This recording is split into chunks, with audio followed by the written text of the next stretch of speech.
So good morning students, good evening, good morning whenever you are seeing this video. This is a class for chemical bonding, okay? And in today's class what I'm gonna teach you is hybridization, okay?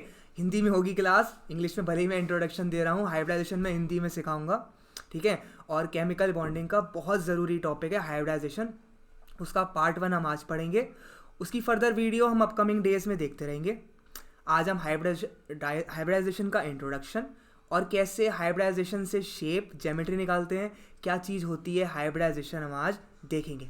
सो काफ़ी important chapter topic है chemical bonding का। इसका इस्तेमाल हर जगह होता है inorganic chemistry में। अगर आप 12th के स्टूडेंट्स हो तो आपका एग्ज़ाम आ रहा होगा, या CBSE पार्ट 1 में आपने देखा होगा P ब्लॉक में कंपाउंड्स की शेप निकालने के लिए हाइब्रिडाइजेशन यूज़ किया गया था। अब आपका सेकेंड टर्म में कोऑर्डिनेशन कंपाउंड्स आ रहा होगा, तो सेकेंड टर्म में D&F ब्लॉक चैप्टर और कोऑर्डिनेशन कंपाउंड में हाइब्रिडाइजेशन का यूज़ हो रहा होगा। और हाइब्रिडाइजेशन खुद ब खुद इतना इंपॉर्टेंट चैप्टर है, इतना इंपॉर्टेंट टॉपिक है, मैच द फॉलोइंग में आ जाता है, शेप्स निकालने के लिए आ जाती हैं। हर बार हाइब्रिडाइजेशन से कॉम्पिटिशन एग्जाम में एक क्वेश्चन ज़रूर आता है, ठीक है? बहुत आसान चीज़ होती है, बस थोड़ा सा याद करना पड़ता है, थोड़ा सा समझना पड़ता है, ठीक है? तो स्टार्ट करते हैं हाइब्रिडाइजेशन। पेन कॉपी के साथ रेडी हो जाओ, एक शांत सी जगह में चले जाओ, ठीक है? एक पीसफुल जगह, और लिखना ज़रूर हर चीज़ों को। तुम्हें आदत हो गई होगी स्क्रीनशॉट PDF पढ़ने की, पर लिखने से रिटेंटिविटी बढ़ती है, चीज़ें यहाँ रुकती हैं जब तुम लिखते हो, ठीक है? तो स्टार्ट करते हैं आज की क्लास। तो आप देख सकते हो, देखो आज केमिकल बॉन्डिंग का हाइब्रिडाइजेशन पार्ट 1 पढ़ रहे हैं, और हाइब्रिडाइजेशन की और भी वीडियोस मैं अपलोड करूँगा। आज तो नहीं हो पाएगा, पर कंटिन्यूस करते चलेंगे, और बने रहना चैनल के साथ अगर आप हाइब्रिडाइजेशन पार्ट 2 भी देखना चाहते हो। काफ़ी ज़्यादा इंपॉर्टेंट टॉपिक है। तो देखो शुरुआत करते हैं हाइब्रिडाइजेशन की। तो देखो सबसे पहली चीज़, हाइब्रिडाइजेशन की ज़रूरत क्या है। तो मैं एक बात करता हूँ मीथेन की, ठीक है? मीथेन नाम तो सुना ही होगा। मीथेन आपकी हाइड्रोकार्बन है, गोबर गैस प्लांट में यूज़ होती है, और एक ग्रीन हाउस गैस है। ये छोटी छोटी बातें बहुत इंपॉर्टेंट हो जाती हैं। ग्रीन हाउस गैस का नाम, गोबर गैस प्लांट में यूज़ होती हैं, ये सब भी आ जाते हैं केमिस्ट्री के क्वेश्चंस में। तो देखो मीथेन की अगर मैं बात करूं, तो मीथेन में कार्बन सेंट्रल एटम है, और कार्बन का एटॉमिक नंबर कितना होता है? कार्बन का एटॉमिक नंबर होता है 6, ठीक है? तो देखो कैसे लिखोगे इलेक्ट्रॉनिक कॉन्फ़िगरेशन, 2,4। 2,4 मत लिखना, अब 11 12 में हो, 9th में तो हो नहीं कि 2,4 लिख दो। तो ऑफ बाउ प्रिंसिपल का इस्तेमाल करके 1s2 2s2 2p2 लिखोगे, ठीक है? ये तुम्हारा इलेक्ट्रॉनिक कॉन्फ़िगरेशन हो जाएगा। अब देखो इसमें आउटर मोस्ट ऑर्बिटल में 4 इलेक्ट्रॉन है, तो कार्बन की आउटर मोस्ट इलेक्ट्रॉनिक ऑर्बिटल बना लो। तो देखो ये तो है 2p2, और ये है तुम्हारी 2s2, ओके? ये 2s2 और ये 2p2, ठीक है? तो ये कार्बन ग्राउंड स्टेट में, जब ये बॉन्ड बनाता है तो एक्साइटेशन स्टेट में आ जाता है, यानी कि सारे के सारे इलेक्ट्रॉन अनपेयर्ड हो जाएंगे। ये इलेक्ट्रॉन यहाँ आ जाएगा, ठीक है? तो ये है 2s, ये है 2p, हमारे पास 4 हाइड्रोजन है। एक एक हाइड्रोजन इस कार्बन की एक एक ऑर्बिटल से लग जाएगी। थोड़ा सा इसको ऊपर कर देता हूँ ताकि मैं नीचे लिख पाऊँ। तो देखो यहाँ पे एक हाइड्रोजन, ये बाकी 3 हाइड्रोजन, ठीक है? तो हाइड्रोजन का क्या होता है, वो तो 1s1 होता है। तो ये भी 1s1, ये 1s1, ये 1s1 और 1s1। तो आप देखोगे कि एक तो मेरे पास ss ऑर्बिटल वाला बॉन्ड है, और 3 sp ऑर्बिटल वाले बॉन्ड है। एक तो ss वाला है और 3 sp वाले हैं, ठीक है? पर इसका मतलब है कि कार्बन के जो हाइड्रोजन के साथ बॉन्ड है मीथेन में, वो चारों एक जैसे नहीं होने चाहिए, क्योंकि एक तो ss है, 3 sp है, तो फिर ये बॉन्ड सारे में से एक बॉन्ड अलग होना चाहिए। पर क्या आपने कभी सुना मीथेन के चारों बॉन्ड अलग अलग हैं? हमेशा सुनते हैं कि मीथेन में carbon hydrogen bond length particular value है, पर्टिकुलर बॉन्ड एनर्जी है, इन सारे बॉन्ड एंगल को सेम माना जाता है, ठीक है? कभी भी हमने नहीं सुना कि ये बॉन्ड इससे अलग है या ये वाला बॉन्ड इससे अलग है। तो फिर ऐसा क्यों हो रहा है? यानी कि जो हमने वैलेंस बॉन्ड थ्योरी पढ़ी उसमें कुछ कमियां हैं। ऐसा नहीं हो रहा कि S और S का बॉन्ड है और 3 sp वाले बॉन्ड है। तो यही चीज़ को, यही कन्फ्यूजन को दूर करने के लिए जो चीज़ हमें पढ़नी पड़ती है उसी को कहते हैं हाइब्रिडाइजेशन, ठीक है? तो हाइब्रिडाइजेशन क्या है, देखो सबसे पहले हाइब्रिडाइजेशन की बात करते हैं। हाइब्रिडाइजेशन मिक्सिंग ऑफ ऑर्बिटल्स होता है। कैसे समझोगे? जैसे मान लो तुम 4 दोस्त हो, ठीक है, और चारों दोस्त एक एक स्वीट लेके आए, स्वीट समझते हो ना, मिठाई लेके आए। तो एक लाया बूंदी का लड्डू और 3 दोस्त लाए बेसन के लड्डू, ठीक है। ये बूंदी का लड्डू है, थोड़ा भरा भरा होगा, ये थोड़ा बेसन के लड्डू है तो छोटे छोटे होंगे, ठीक है। और ये आपका मोती का लड्डू है, समझ गए, अच्छा भरा हुआ होता है वो तो काफ़ी ज़्यादा। तो अब देखो 4 दोस्तों, अब ये तीनों कहेंगे यार हमें भी मोतीचूर का लड्डू खाना है, तुम अकेले क्यों खा रहे हो? तो क्या किया जा सकता है, मैं चारों लड्डुओं को तोड़ दूं, ठीक है, मैंने ब्रेक कर दूं, एक बड़ा सा बना दूं और फिर उससे 4 एक जैसे निकाल दूं, ठीक है। तो देखो सबको थोड़ा थोड़ा बूंदी और थोड़ा थोड़ा बेसन मिल गया होगा, यानी कि हर किसी के पास 25% मोती होगा और 75% बेसन होगा। देखो हाइब्रिडाइजेशन बिल्कुल यही है। लग रहा है बहुत अलग सा एग्जाम्पल है, पर अभी जब डेफिनेशन सुनोगे ना तो तुम्हें क्लियर हो जाएगा कि क्यों मैंने एग्जाम्पल लिया। यानी कि 3 एक अलग ऑर्बिटल और 3 ऑर्बिटल लड्डू से मैंने कंपेयर करा, ये मिक्स हो गई। इन्हें मिक्स करके मैंने 4 ऐसी बना ली जिनमें कंपोजिशन सेम है। अब कोई बच्चा लड़ेगा नहीं, कोई तुम्हारा फ्रेंड लड़ेगा नहीं कि भाई तूने मोतीचूर का ले लिया, मुझे बेसन का मिला। तो सबके पास बराबर बराबर शेयरिंग हुई।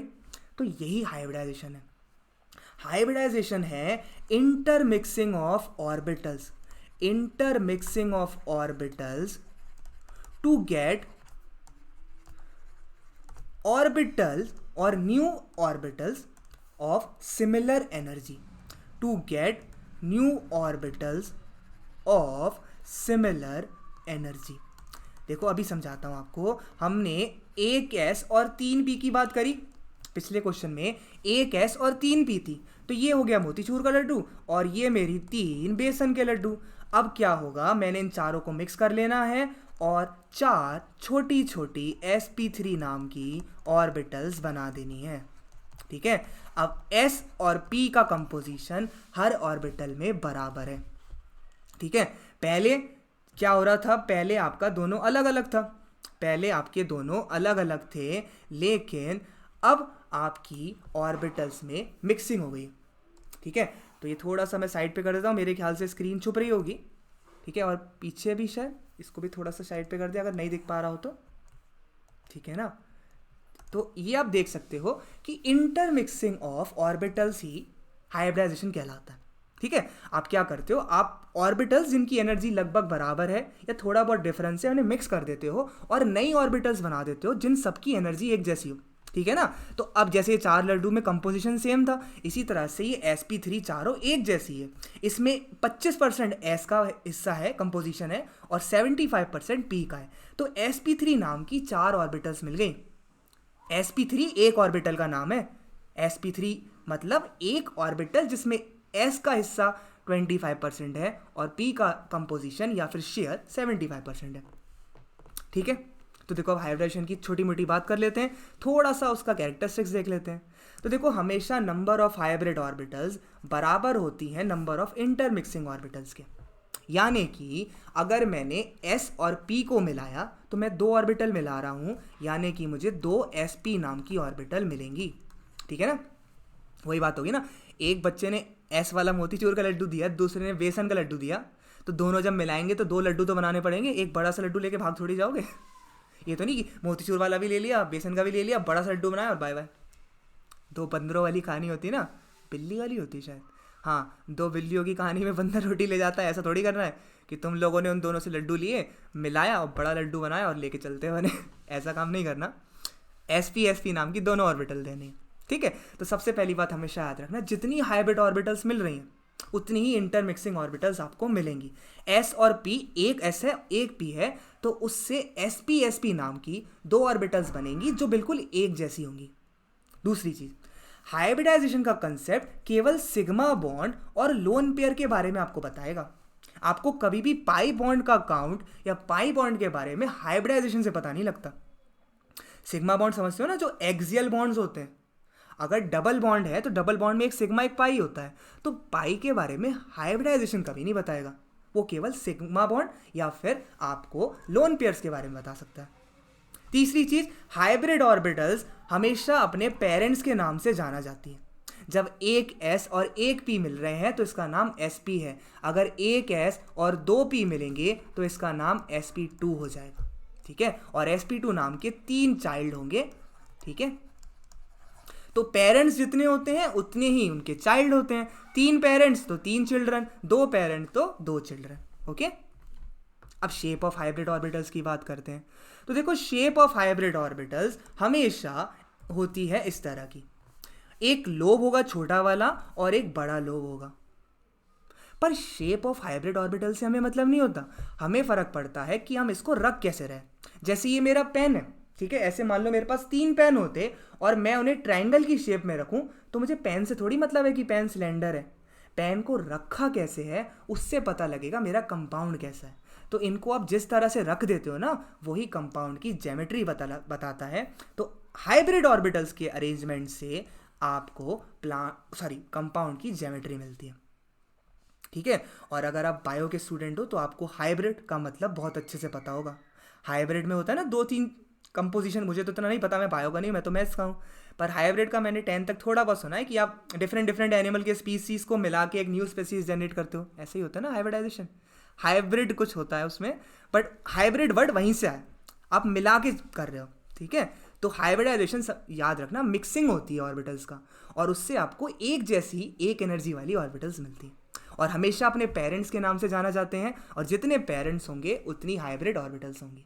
ठीक है, कोई भी डाउट हो कमेंट में लिख दिया करो, मैं नेक्स्ट वीडियो जब बनाऊंगा ना तो उसमें वो डाउट भी बता दिया करूंगा। ठीक है, और हाइब्रिडाइजेशन की और भी वीडियो आएंगी, ये आज की आज नहीं खत्म होगा, ये पार्ट 1 है, और फर्दर ऐसी वीडियोस आएंगी जिनमें हम क्वेश्चन करेंगे, प्रीवियस ईयर्स के क्वेश्चन करेंगे, और देखेंगे कैसे हाइब्रिडाइजेशन से आप 4 मार्क्स हर साल स्कोर कर सकते हो अपने कॉम्पिटिशन के एग्जाम में। 4 मार्क्स बहुत होते हैं, कम नहीं होते। ठीक है, तो देखो, सबसे पहला हाइब्रिडाइजेशन sp होता है। s नाम नहीं होता, हमेशा 2 तो होंगे, अकेला तो कोई होगा नहीं। मान लो एक इंसान पे बेसन का लड्डू है तो उसको क्या जरूरत है तोड़ फोड़ करने की, तो हमेशा 2 से होगा शुरू। तो sp यानी कि पेरेंट्स s रहे होंगे और दूसरा पेरेंट p रहा होगा, यानी sp नाम की 2 ऑर्बिटल्स मिलेंगी, और इनको अरेंज ऐसे करा होगा। इनको अरेंज करने का तरीका ये है,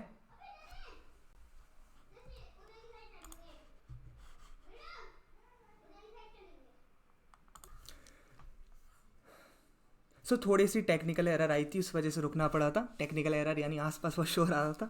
ठीक है, तो पॉज था बीच में 2 मिनट का। अब देखो, मैं बात कर रहा था sp हाइब्रिडाइजेशन में 2 पेरेंट्स होंगे तो 2 sp नाम की ऑर्बिटल मिलेंगी, हाइब्रिड ऑर्बिटल। ठीक है, दोनों का नाम sp होगा और दोनों में 50-50% s और 50% p होगा। ठीक है, और इनका अरेंजमेंट होगा कुछ इस तरह से। देखो, लीनियर आपकी यूं होती है, चाहो तो अब लोब की तरह शो कर दो, चाहे आप सिंपल बॉन्ड की तरह दिखा दो। तो जैसे देखो, ये BeF2 है, इसकी शेप लीनियर होती है, और आप देख सकते हो इसमें 2 सिग्मा बॉन्ड है। तो नंबर ऑफ हाइब्रिड ऑर्बिटल्स हमेशा सिग्मा बॉन्ड और लोन पेयर का सम होता है। लोन पेयर कुछ है नहीं, तो यहाँ पे इस BeF2 का हाइब्रिडाइजेशन sp है, और आप देख रहे हो ज्योमेट्री इसकी लीनियर है। ठीक है, कैसे हाइब्रिडाइजेशन निकालना है वो हम नेक्स्ट क्लास में देखेंगे, पार्ट 2 में। फॉर्मूला और स्ट्रक्चर से कैसे हाइब्रिडाइजेशन निकाल सकते हैं वो पार्ट 2 में देखेंगे। आज हम सारी शेप्स को डिस्कस करेंगे। ठीक है, तो ये sp शेप के बारे में डिस्कशन हो गया। इसमें आप देख सकते हो 2 सिग्मा बॉन्ड है और 2 ऑर्बिटल यूज हुई हैं, तो sp। अब sp के बाद ऑब्वियसली sp2 आएगा, तो sp2 में 3 ऑर्बिटल यूज होंगी। ठीक है, 3 ऑर्बिटल यूज होंगी, और शेप होगी ट्राइगोनल प्लेनर। ओके, शेप होगी ट्राइगोनल प्लेनर, और एंगल जैसे कि लीनियर में बात करो एंगल की, तो वो 180 डिग्री होता है। इसी तरह से ट्राइगोनल प्लेनर में 120 डिग्री एंगल होता है। ठीक है, और sp2 यानी कि एक s और 2 p मिल रहे होंगे, तो sp2 नाम की 3 हाइब्रिड ऑर्बिटल आपको मिलती हैं। किस नाम की? sp2 नाम की। ठीक है, हमेशा याद रखना, नाम पेरेंट्स के ऊपर रखा जाता है, और चिल्ड्रन का काउंट भी नंबर ऑफ पेरेंट्स के इक्वल होता है। यानी कि कभी भी s और 2 p मिलती हैं तो sp2 नाम की 3 हाइब्रिड ऑर्बिटल आपको मिलती हैं, और वो हमेशा ट्राइगोनल प्लेनर होती हैं। यानी कि आप इन्हें ऐसे रखोगे कि एक ट्राइगोनल प्लेनर नाम की शेप बन जाए। ये ट्राइगोनल प्लेनर है। जनरली BBr3 और BCl3 आप गिन सकते हो 1 2 3 सिग्मा बॉन्ड है, लोन पेयर अभी कोई है नहीं, तो नंबर ऑफ हाइब्रिड ऑर्बिटल्स हमेशा सिग्मा बॉन्ड, मैं लिख भी देता हूं, नंबर ऑफ हाइब्रिड ऑर्बिटल हमेशा बराबर होती है sigma bond plus lone pair के। तो अभी लोन पेयर तो 0 है, तो 3 सिग्मा बॉन्ड है, तो 3 हाइब्रिड ऑर्बिटल्स। ठीक है, sp3 की बात करते हैं। देखो sp2 के बाद sp3 आएगा, 4 तो आएगा नहीं। sp3 यानी कि अब 4 पेरेंट्स हैं, 1 s और 3 p। ठीक है, तो जब ये मिलेंगी तो 4 sp3 नाम की ऑर्बिटल्स बनेंगी। उन ऑर्बिटल्स को हाइब्रिड ऑर्बिटल्स कहेंगे। क्या कहेंगे? Hybrid orbitals. और ये इस तरह से रखी जाती हैं कि शेप आपका टेट्राहेड्रल हो जाता है। ठीक है, तो जैसे कि मीथेन की बात करें, कार्बन टेट्राक्लोराइड की बात करें, ये सब टेट्राहेड्रल होते हैं। और टेट्राहेड्रल में एंगल है 109.5 डिग्री। ठीक है, आप गिन भी सकते हो, 1 सिग्मा बॉन्ड, 2 सिग्मा बॉन्ड, 3 और 4 सिग्मा बॉन्ड, यानी कि 4 हाइब्रिड ऑर्बिटल्स रही होंगी। ये केवल स्ट्रक्चर देख के हाइब्रिडेशन निकालने का तरीका है। नेक्स्ट वीडियो में पार्ट 2 में मैं आपको एक बहुत इजी फॉर्मूला सिखाऊंगा जिससे आप किसी भी कंपाउंड का हाइब्रिडाइजेशन, उसकी शेप और ज्योमेट्री बता सकते हो। आज हम केवल इंट्रोडक्शन देख रहे हैं हाइब्रिडाइजेशन का। नेक्स्ट है sp3d। अब देखो sp4 तो नहीं आएगा क्योंकि p तो 3 ही होती है ना, s 1 है, p 3 होती हैं और d 5 होती हैं और f 7 होती हैं। तो ये तो हमें नहीं पढ़ना होता हाइब्रिडाइजेशन में। sp4 इसलिए नहीं आ रहा क्योंकि p4 होता नहीं कुछ। p हमारी px होती है, py होती है और pz होती है। तो जब 5 हाइब्रिड ऑर्बिटल्स हैं, यानी कि 5 पेरेंट्स रहे होंगे, px py pz और d रही होगी, तो sp3d नाम की कितनी ऑर्बिटल्स आई होंगी? 5। किस नाम की? sp3d। ये आपने 1 बना ली, फिर क्या हो जाना है, ऐसे ही 4 की और डिस्कवरी होती जाएगी। एक सेकेंड, कॉपी नहीं कर पाया मैं। 2 3 4, एक सेकेंड, ये रहा, चौथी ये है और लास्ट 5।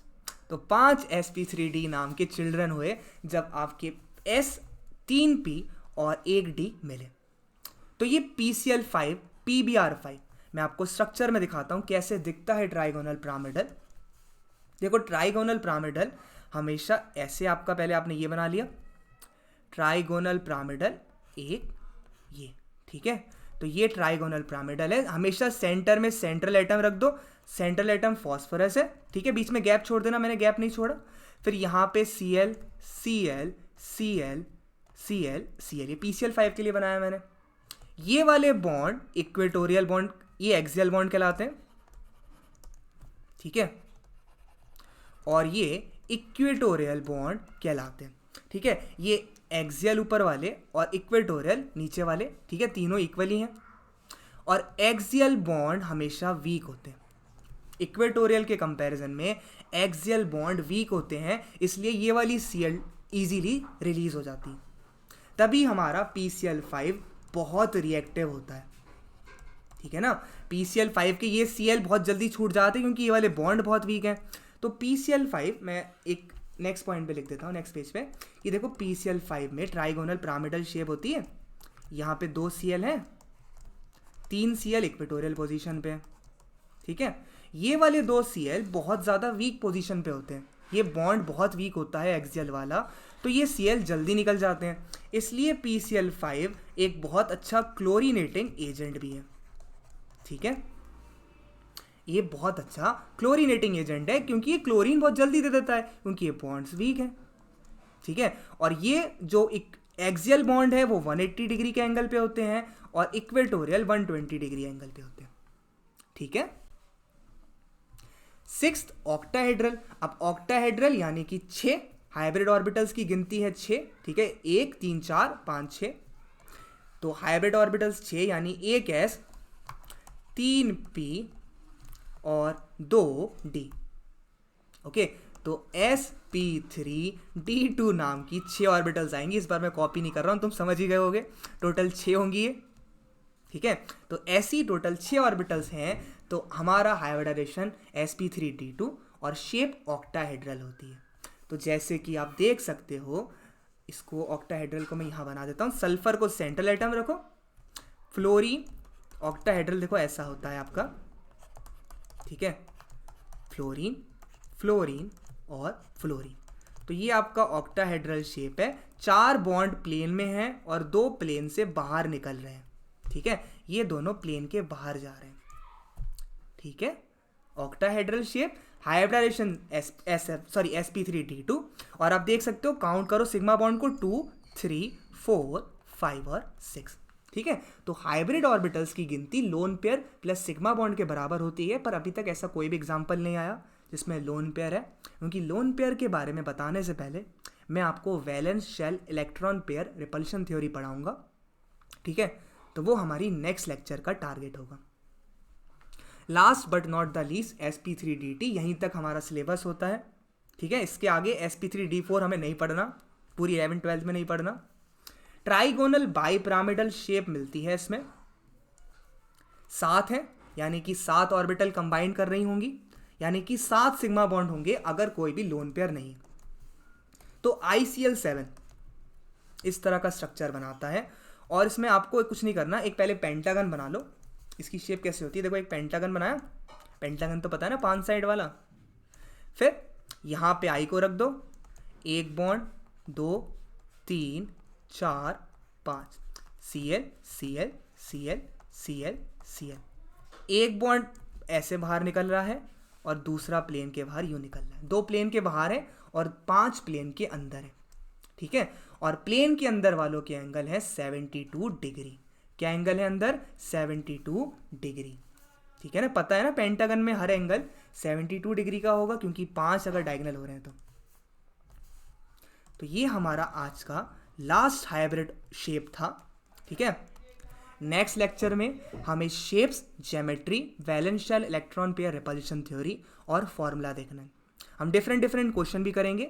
आज केवल हमने हाइब्रिडाइजेशन का एक छोटा सा इंट्रोडक्शन देखा, क्या चीज़ होती है हाइब्रिडाइजेशन और कैसे सिग्मा बॉन्ड्स का काउंट हमें पता लग जाता है हाइब्रिडाइजेशन से। हमने डिफरेंट ज्योमेट्री की बात करी, linear, trigonal planar, tetrahedral, trigonal bipyramidal, octahedral और ये है pentagonal bipyramidal. Sorry, this is not trigonal, मैंने यहाँ पे ट्राइगोनल लिख दिया है। ये है पेंटागोनल बाइपिरामिडल, क्योंकि आप देख सकते हो पेंटागन बन रहा है नीचे, ठीक है ना। तो पेंटागोनल बाइपिरामिडल। सो आज की तरफ से मेरे पास ये है आपके लिए शेयर करने के लिए। नेक्स्ट लेक्चर का वेट करिएगा, कल ही ऑलमोस्ट मैं अपलोड कर दूंगा, ठीक है। हाइब्रिडाइजेशन पार्ट 2, और बने रहिए इस चैनल के साथ।